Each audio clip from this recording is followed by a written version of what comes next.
I know this sounds a bit delusional, but I think Isayama's famous series, Attack on Titan, is better written than anything Shakespeare could ever write. I'm not just saying that to get you guys to watch the video, because the way in which he integrates artistic movements such as Romanticism into his works, it's just a lot better than whatever that bum Shakespeare would write. Anyways, Romanticism, being a pivotal cultural movement during the rise of literacy in the 1700s, attempted to explore the human experience for an emphasis on the sublime, feelings of strong emotions, the supernatural, and countercultural movements, such as the critique of churches. All of these traits of Romanticism are found littered in Attack on Titan's earlier chapters and seasons, and even their later ones. If you think about it, no genre captures the sublime better than post-apocalyptic fiction, as we learn that despite the inescapable horror that is the Attack on Titan world, both inside and outside the walls, there exists the transcendent beauty of nature.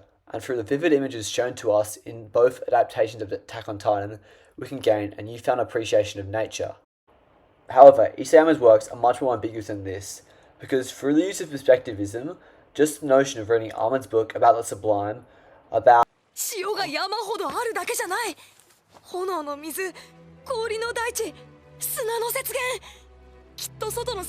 the romantic nature behind this, and the book alone, provides great intrinsic motivation for Eren and Armin, and this helps give us a newfound appreciation of nature, as when we place ourselves in the heads of the characters who in Shikigana have so little but appreciate so much, and hopefully we can carry their view on nature into a key aspect of Romanticism, which Isayama explores, is the countercultural aspect of it.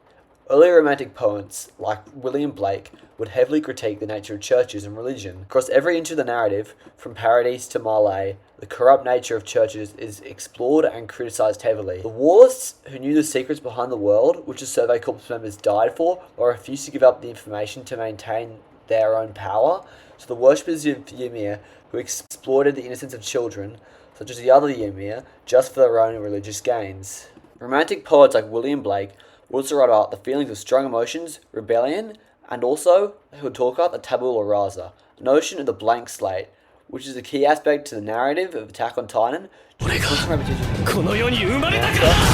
Star was born into this world. And this phrase ties in to Eren's feelings of strong emotion and rebellion against the world due to these words echoed to him by his mother. While Eren wasn't born evil, the world around him shaped him to be the monster who continues to rebel against everything and everyone, and this leads to him causing the rumbling, the most dramatic fashion of rebellion in the world's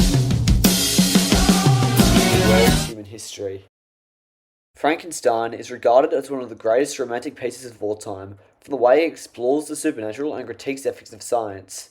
I'd say that Attack on Titan has a lot in common with Frankenstein. In the first season of Attack on Titan, the Titans embody the horrors of the supernatural, but this is before the narrative suddenly shifts and we find out the scientific horrors behind the truth of the Titans. Now, one of the main takeaways from the narrative of Frankenstein was that man should never play God. One could argue that Marley's Titan warfare was an attempt to mimic Ymir's warfare, which is regarded as a god's warfare. Pre-existing racial prejudices surrounding Eldians, the dehumanization of people through science is nonetheless of Attack on Titan.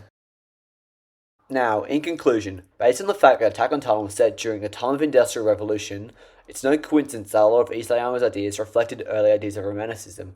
And I don't think it's talked about enough about how well Attack on Titan does this. Now, I wasn't just saying it earlier to clickbait. Shakespeare just really isn't as good as Isayama. And the fact